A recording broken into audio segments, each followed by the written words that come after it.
Well, welcome, ladies and gentlemen. My name is Mike Gutzler, and I'm the chairman of SciDev. I'll be providing the primary hosting responsibilities today.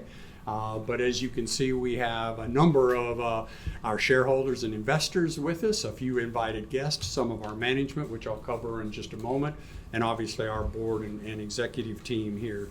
I would start with a short video, because for many of you probably never had the opportunity to actually see your investment in action and what SciDev does. And so we've got just a short 2 to 3 minute video that we thought we would play to give you an overview of the company that you've graciously put your investments in.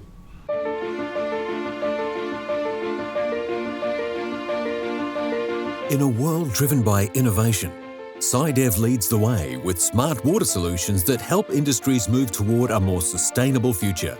Our vision is to become the partner of choice, helping our clients solve industry's most complex water problems. Our technologies and solutions ensure that our natural resources are protected while helping our clients improve their operational and environmental outcomes. We solve complex challenges that drive sustainable growth across key sectors.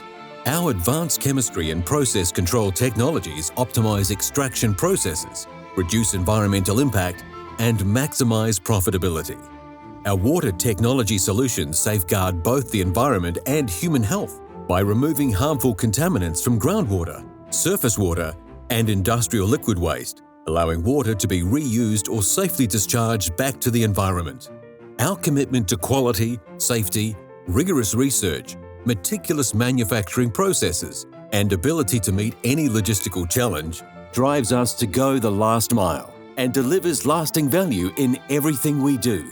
Effective water management has never been more critical for industry. It's SciDev's job to stay the coalface of innovation to ensure that we can provide our clients with the solutions they need to improve their operational outcomes and comply with the increasing regulations they're facing. By partnering with our clients, we're not only driving innovation, but building a more sustainable future. SciDev, solving industry's most complex water problems and shaping the future.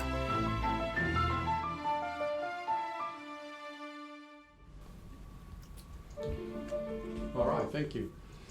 Just a quick snapshot of what the company does. As you're well aware, the company is operational in the United States. It's operating in the UK, Europe, and it's operating across Australia and a few other selective opportunity sets. And that's just a snapshot of some of those operations that you had the opportunity to see. A few housekeeping items that I need to go through as we've all come together in this room. The first of those is from a safety standpoint. The fire alarm is a whoop whoop. And if it goes off, we are guests of TWP. They will escort us down the stairs through the fire exits and into an appropriate landing area outside the building. There are no planned drills, so if you hear a noise, we will need to exit this door and assemble accordingly to that effort and activity set. The second thing that I would touch on would be that at the beginning, so this presentation, we're going to essentially take you through the chairman's address, the CEO's address. We're then going to cover the formal business aspects of the resolutions and the coverage of those. And then we'll close the meeting at that point in time. And at the end of the meeting, then off camera, we'll have an informal Q&A where we can relax, kick back, and hopefully answer a wide range of the questions that you may have associated with that. In addition, I'd like to take the opportunity to introduce, obviously, the board and the executive team and our guests, as well as our external auditors, Chauvin, who is here today, along with Jacques from EY, and they'll be here throughout the course of the meeting to respond to or answer any tough questions that may arise accordingly. With regards to our newest addition to the team, who is our new CFO, you have Todd Scott. You have Johannes Risu, who is a board member who's standing for election, recently joined over the past 6 months. You have Dan O'Toole, who's been 5 to 6 years now as a board member. You have John Gourlay, who is standing for a re-election, who's been on the board for the past 6 years. John is head of the Audit and Risk Committee. From a standpoint of internal governance, Dan is responsible for nominations, remunerations, people, and other aspects of that from his committee chair's perspective. You then have Heath, who is our COSEP, Company Secretary, who will be behind the scenes managing the various activities through the course of the meeting, and of course our CEO, Sean Halpin. You also have two of our three business unit heads, in that we've also had a recent addition of Rowan, who is head of our water businesses in Australia and beyond. And we have Chris, who is head of our U.S. energy operations. And so again, during the informal opportunities, from a Q&A perspective, they'll be front and center answering all the tough questions around our business backdrop. And with those introductions in place, let me suggest that we move to more of the formal business aspects of our meeting, which starts with me as your chairman from a chairman's address standpoint. I'm going to read because we've issued this. I'll try to keep it succinct in terms of that aspect, but because we are filming this, I should mention for the purposes of releasing to the broader shareholders who couldn't be here and to the general public as a whole on our website following this, along with the results. We will also be and have released the chairman's and the CEO's address. And so on that basis, I need to stay fairly close to script in terms of the responsibilities associated with that. So certainly, again, let me just say good morning to you, the shareholders, the colleagues, and the guests who joined us today.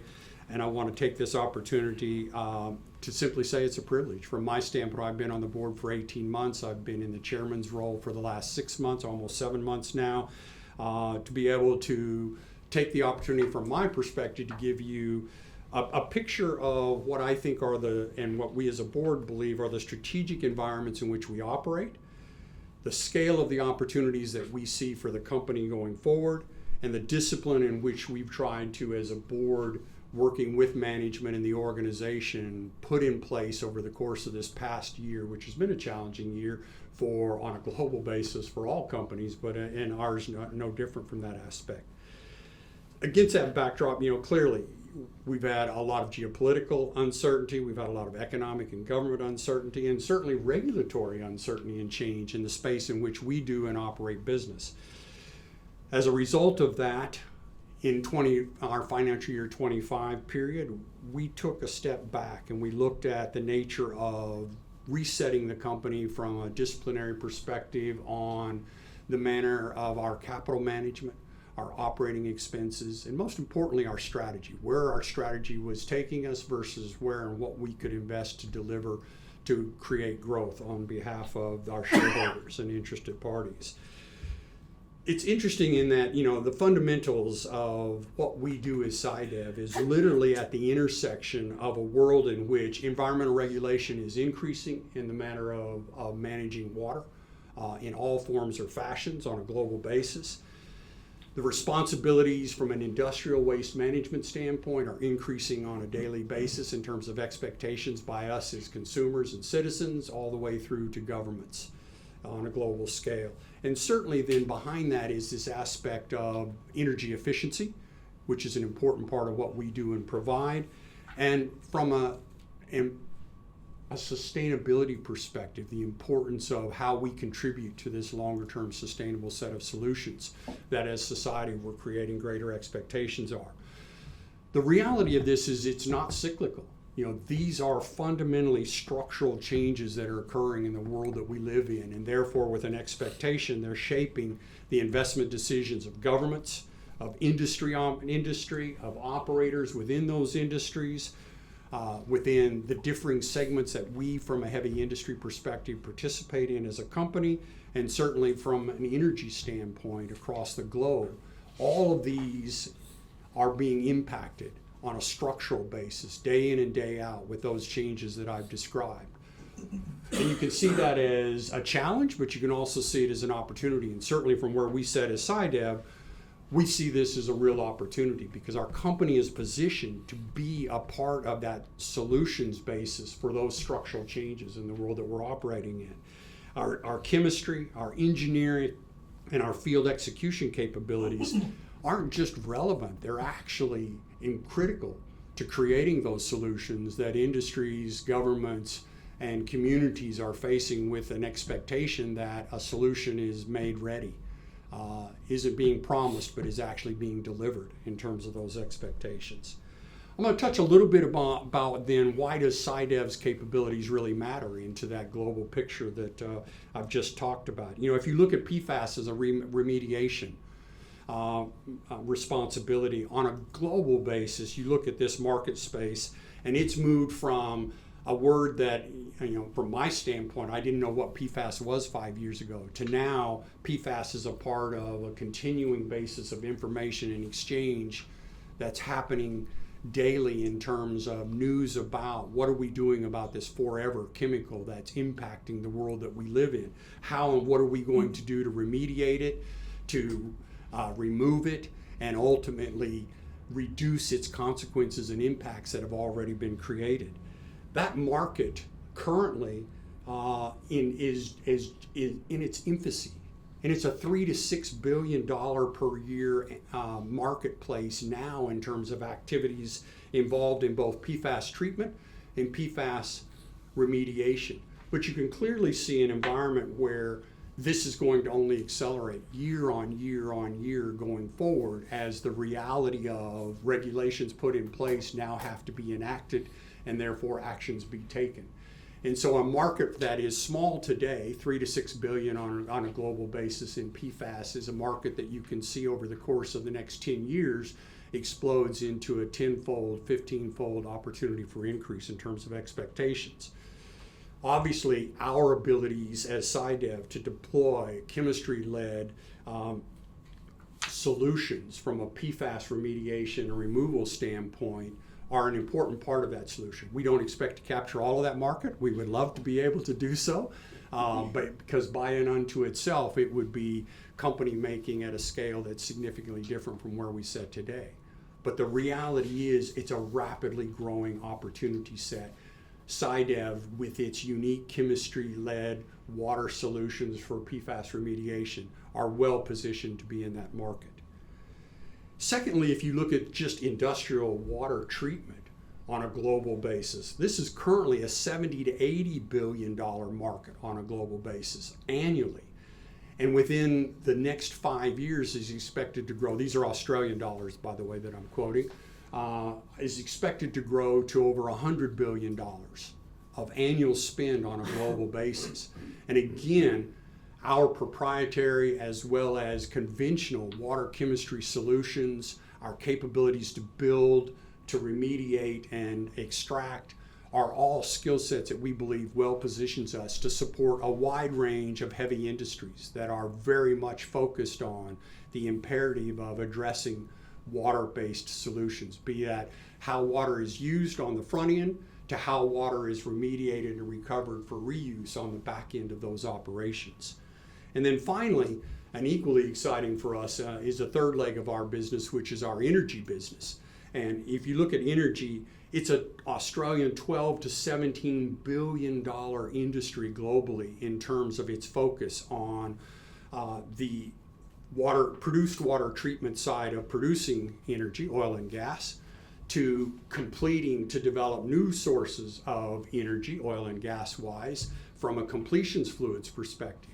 $12 to $17 billion on a global basis. And again, we've positioned SciDev to be in a place in the United States working in what is at this point in time the largest market in the world in this space through our activity sets in terms of the products that we deliver. And in particular, we have a proprietary product called CatCheck, which you've heard us talk to often, which is enabling a significant improvement on the abilities to produce wells at higher rates for longer periods of time and to use less water in the development of those completions. And both of those aspects are important to the success associated with that.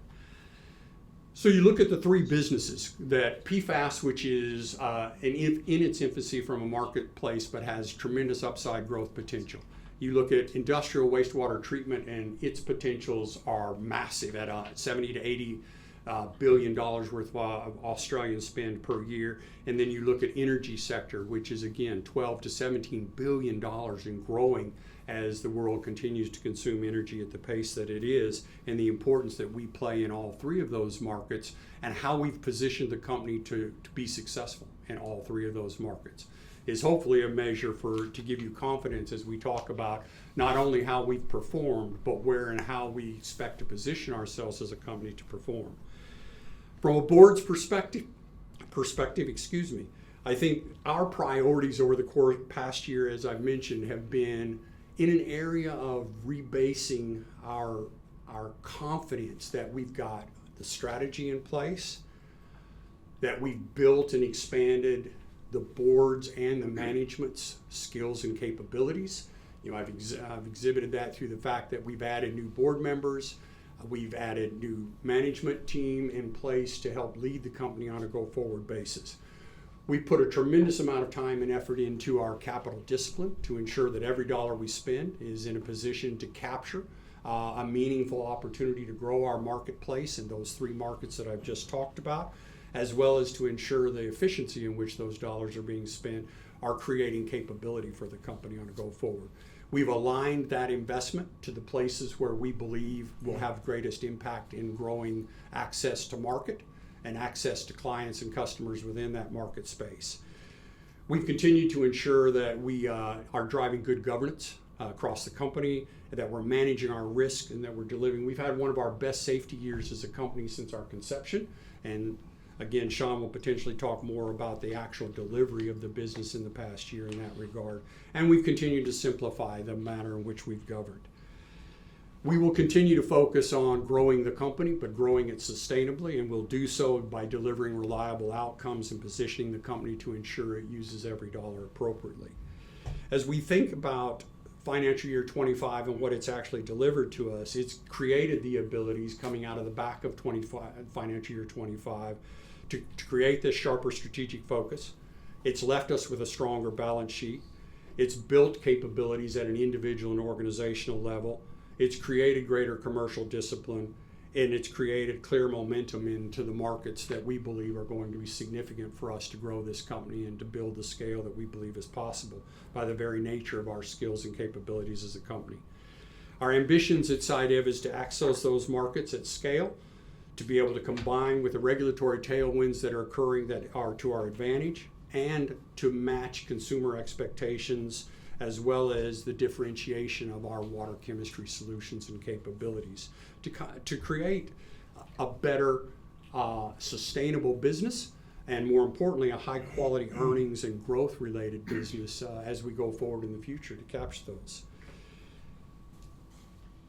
We do want to reaffirm, coming out of the financial year 25, the position that we've said to the market with regards to our guidance on revenue between financial year 26 at between 120 and 140 million.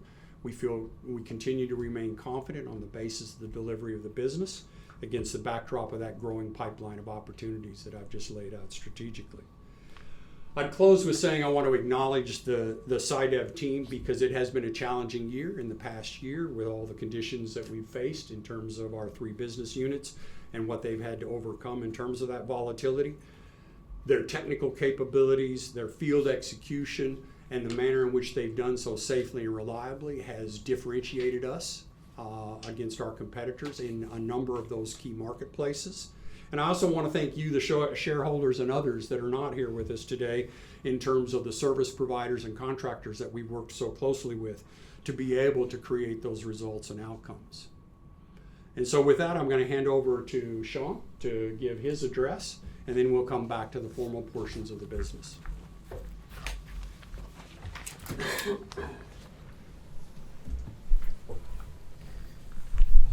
Thank you very much, Mike. Always a very tough act to follow, and despite the script, I'll try and keep this as animated as possible.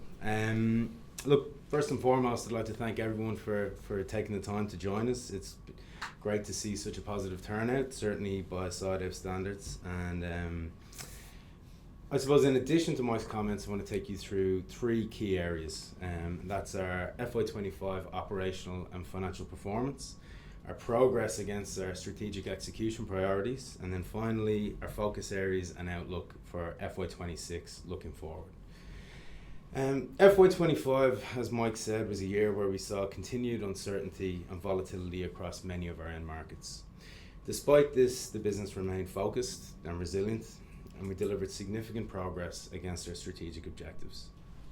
We targeted focus on improving our operational platform, tightening our processes, improving margin quality, and strengthening our delivery systems across each one of our business units. Despite challenging market conditions and market environments, the company delivered stable financial performance in FY25. Throughout the period, we delivered 103.4 million in revenue and underlying EBITDA of 7.1 million. Pleasingly, we saw gross margins improve. This is largely through the performance of our energy services business as a result of increasing sales of our proprietary chemistry. And importantly, we maintained positive operating cash flow throughout the year, ending the year with a robust balance sheet, a closing cash position of 9.7 million in cash and 7.4 million in inventory. These financial results were underpinned by the process improvements, the portfolio optimization, and stronger commercial focus. And they also reflect the strategic investments we've made throughout the year to support future growth, ensuring that we continue to increase our share of the markets that we operate in and accelerate our strategic entry into newer markets. So I'm just going to run through each business segment in a small amount of detail, starting with energy services as our largest business unit. The energy services business delivered a standout year, increasing sales of our proprietary chemistry, widening margins, and increasing market share. We advanced in our strategic objective of increasing sales of our value-adding proprietary chemistry. Most notably, sales in our catch-out technology increased by 46%, driven by the increasing recognition of its production enhancement properties. We added capacity to our sales team, primarily focused on new business acquisition, reducing customer concentration, and entering into new strategic basins. This initiative gave us some real positive results by the end of the financial year, most notably securing a $10 million supply agreement with a key E&P player in the region. This is a basin in a region that is incredibly strategic to us going forward, as it is the largest oil and gas basin in the US. For our existing customers, we continue to deliver, achieving strong field results and improving both operational and environmental outcomes for them. And despite increasing uncertainty across US oil and gas, our energy services continue to be our strongest performing business unit, significantly contributing to overall EBITDA performance. In process chemistry, we continue to deliver improved chemistry performances across the mining and construction sectors, improving operational efficiencies in mineral recovery, tailings management, and other solid liquid separation processes. The year had a challenging start as a number of nickel mines that we supported ceased operations, but this loss of revenue was quickly offset by new business secured in the mineral sands and construction sector. And this demonstrates the strength of our value proposition to a broadening group of customers across the Australian market. This year, our water technology segment continued to strengthen its position as a leader in innovative water treatment solutions across a growing global client base. Despite some unfavorable market conditions and 2 challenging legacy projects, the business delivered a number of strategically significant outcomes. During the year, we continued the diversification of our commercial models and technology portfolio.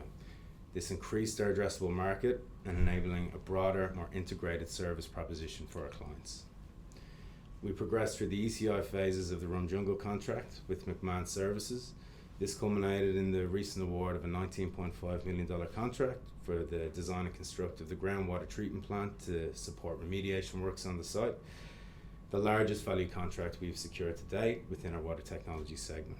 Now, this milestone demonstrates our capability to pursue, secure, and deliver higher value contracts, and uniquely positions us in a position to take on Australia's rapidly growing mine rehabilitation market. In PFAS treatment, we maintain market positioning as Australia's leading player in PFAS treatment and remediation, and we continue to invest in international growth for PFAS. This resulted in us securing our first revenue generating contracts in both Europe and North America for PFAS treatment. These projects provide regional validation of our FluoroFix technology, demonstrate regional delivery capability, and also provide us with the reference sites we need to accelerate profitable growth across both regions. The strengthening of margin quality across the business was also a key strategic focus throughout the year. We implemented several initiatives that improved earnings quality. These included prioritizing value-add proprietary products and services, like our FluoroFix PFAS treatment technology and our CatCheck chemistry in the oil field. We rebalanced pricing structures to reflect delivery costs, but we also prioritized integrated, outcome-driven contracts.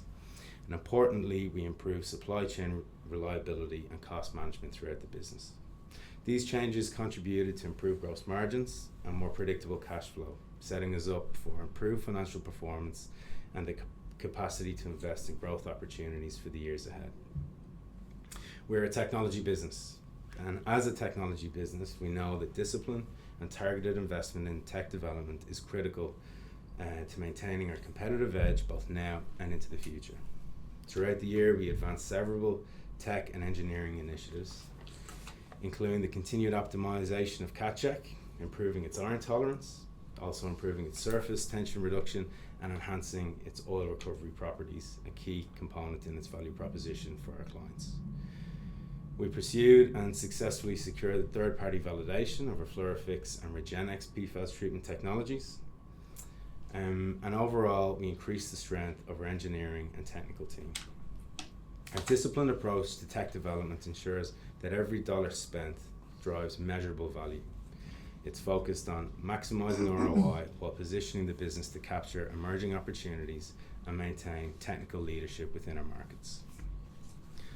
Looking ahead, so we enter FY26 with energy, confidence in our strategy, and a clear set of operational priorities.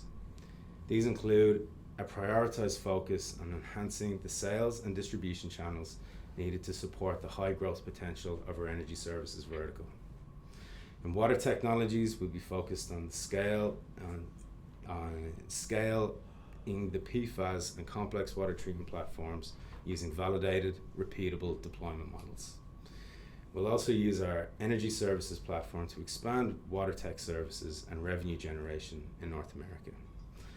Finally, we will continue the maintenance of a disciplined approach to cost control and working capital management.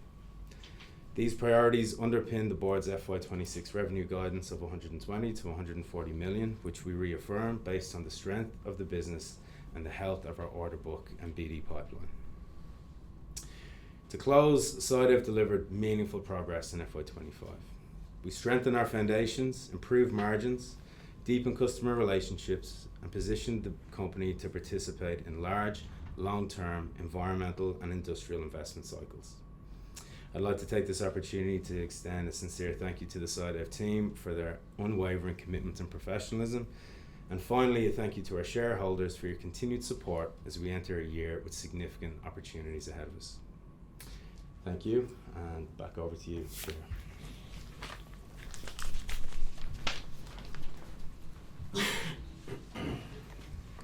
Thank you, Sean. You would think he planned those comments. It's now an opportunity to move into the formal aspects of our business. And to that extent, let me start with the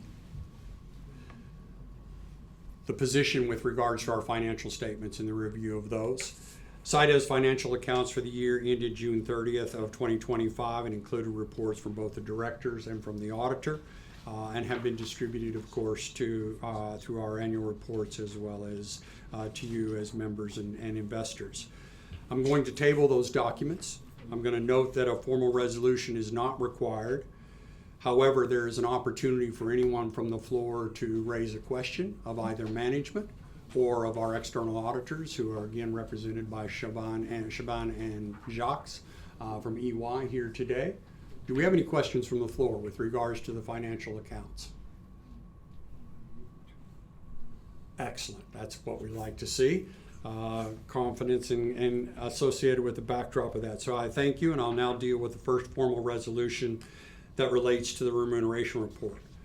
So the Remuneration Report, Corporations Act requires that a resolution be put to members to adopt the Remuneration Report as disclosed in our 2025 annual report.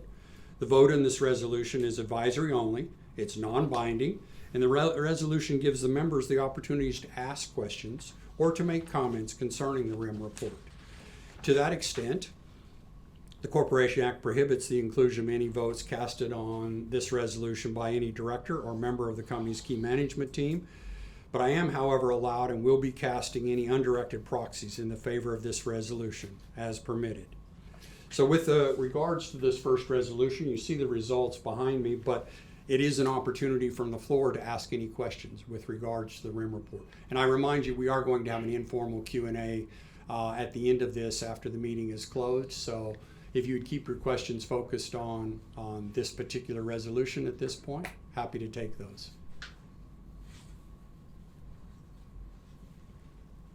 So again, with the proxies being noted on for the resolution behind me, the resolution will be determined by the poll. We have 10 minutes until the meeting, after the meeting is closed, in which to have any final votes cast. But as you can see from this outcome, that resolution will pass. And the report has been accepted, and we thank you very much for your support.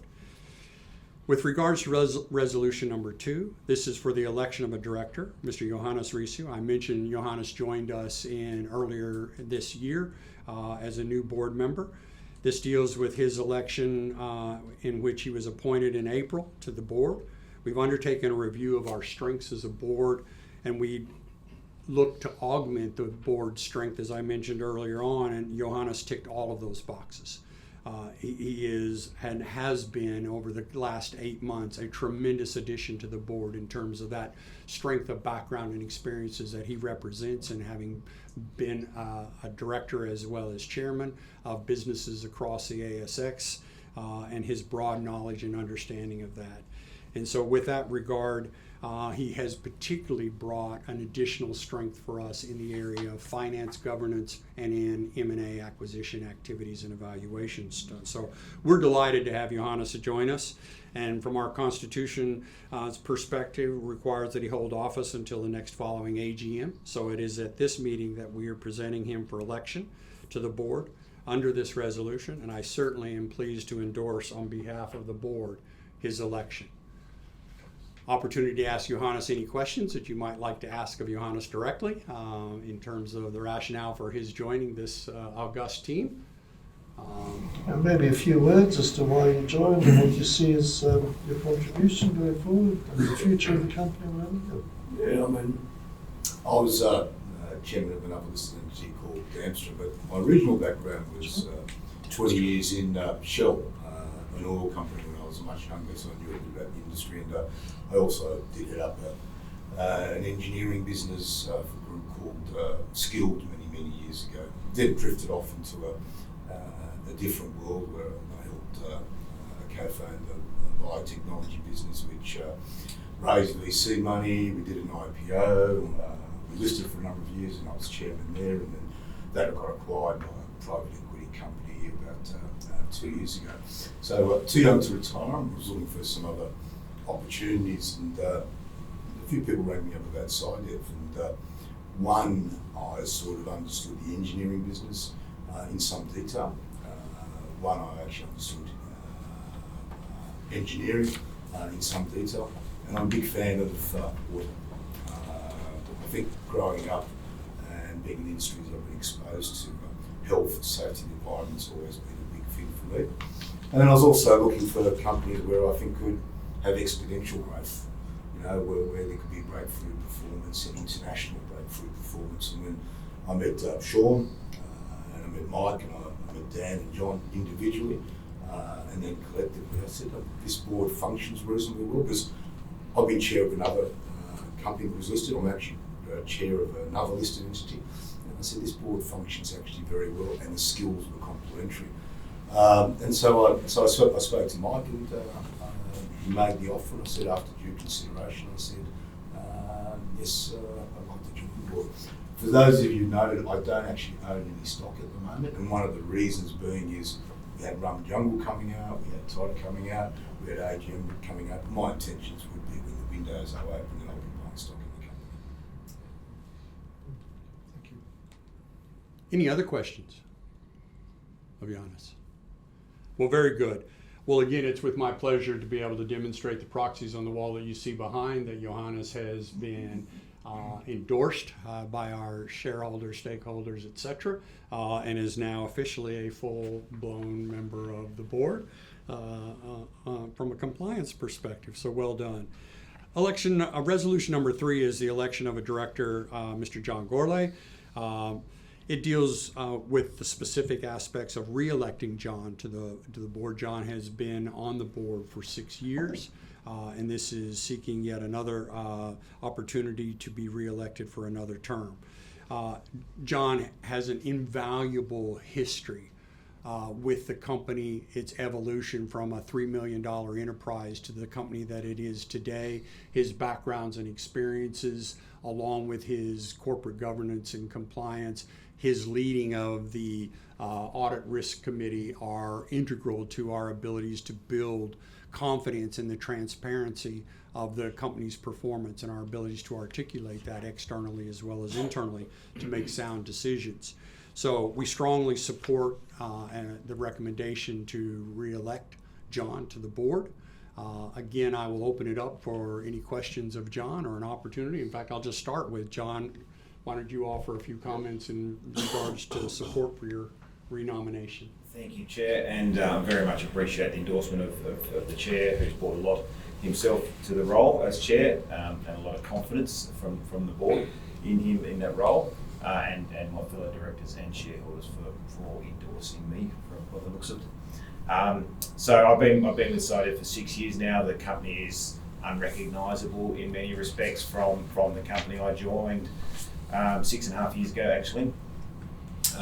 Fundamentally, the company at that time was our chemical services mining business, and through organic and inorganic growth, we've significantly changed, and the opportunities within the PFAS sector that Mike spoke to before, but also the energy services business based in Houston, and Chris is at the back of the room there. Please take an opportunity to speak to him if you haven't met him already.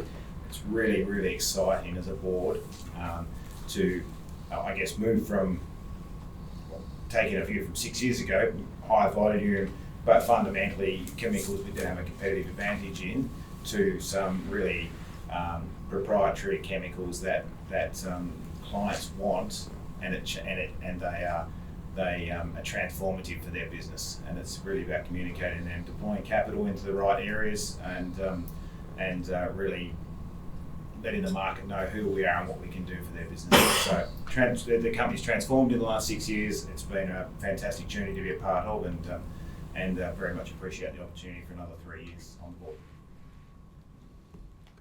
Any questions? All right, with that, again, you can see the proxy results reflecting the fact that John has been significantly voted from a vote of confidence standpoint to assume that additional term on the board, and we look forward to his continuing contributions accordingly. That brings us to resolution number 4. Resolution number 4 was to seek shareholder approval under the ASX listing rule 71A as a special resolution to enable us as directors to, as a board, issue securities up to an additional 10% of that which we're allowed to do under Conventional Corps Act, which is 15%. So we had requested this as a resolution for voter approvals. The results against this require a 75% level of approval. And so, as you can see from the results that are sitting here, we came up short. We had 68% vote approval against this.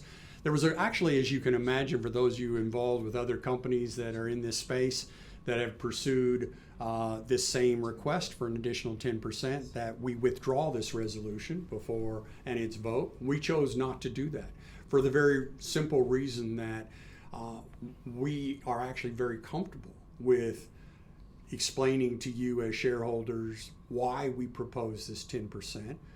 And it falls into the simple category. We've laid out in front of you what we believe is a significant opportunity to grow this business. as a board, we looked for and we wanted to ensure that we had every tool in our toolbox from the standpoint of our existing cash flow and balance sheet capability, to our utilization of debt and project financing, to our utilization of equity as a last resort if that was necessary. And this was an opportunity that we saw to give us greater flexibility beyond the 15%.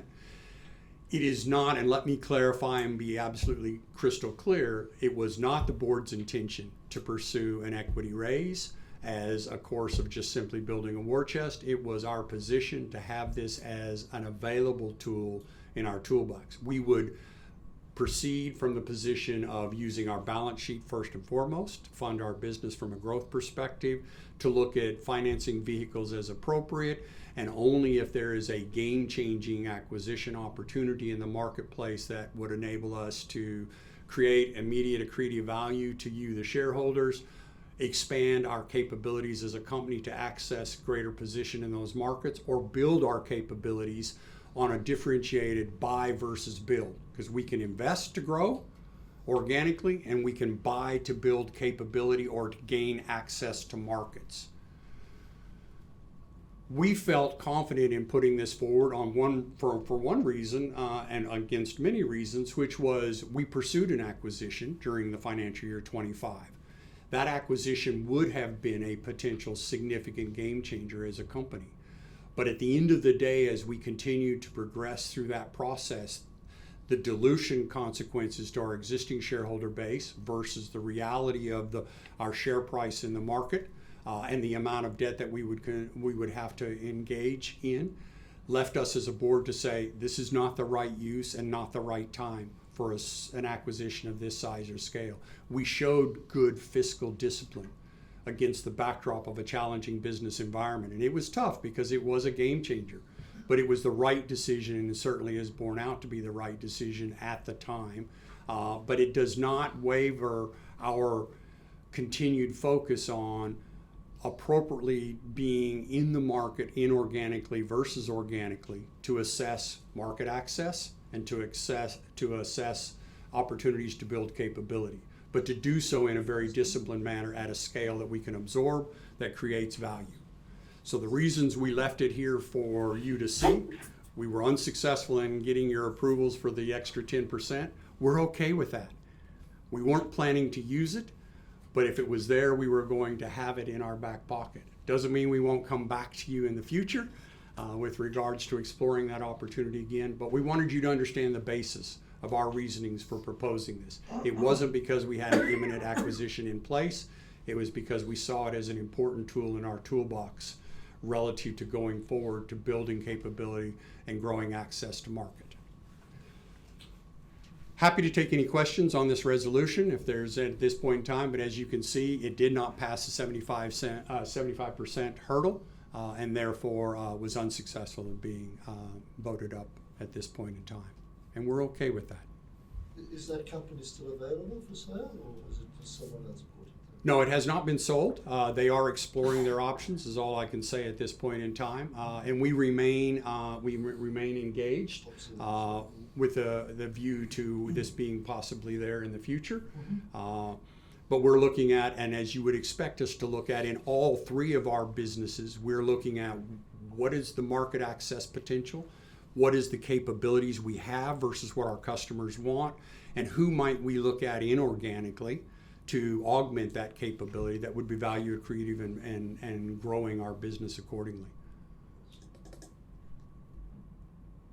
All right, with that nature,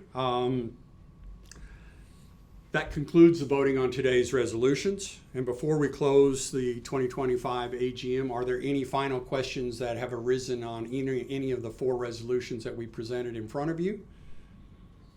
Because if not, I would thank all of you who have attended today.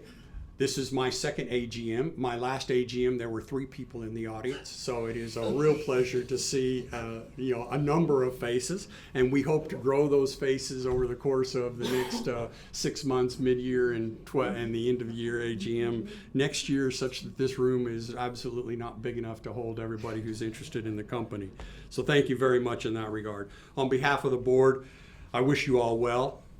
and the very best for this upcoming holiday season. Be safe, but enjoy. You know, life is short, as we all know too well, and it's an opportunity for us to reflect on the things that make living worthwhile in that regard. So the official aspects of this business is now over, and I formally declare the meeting closed.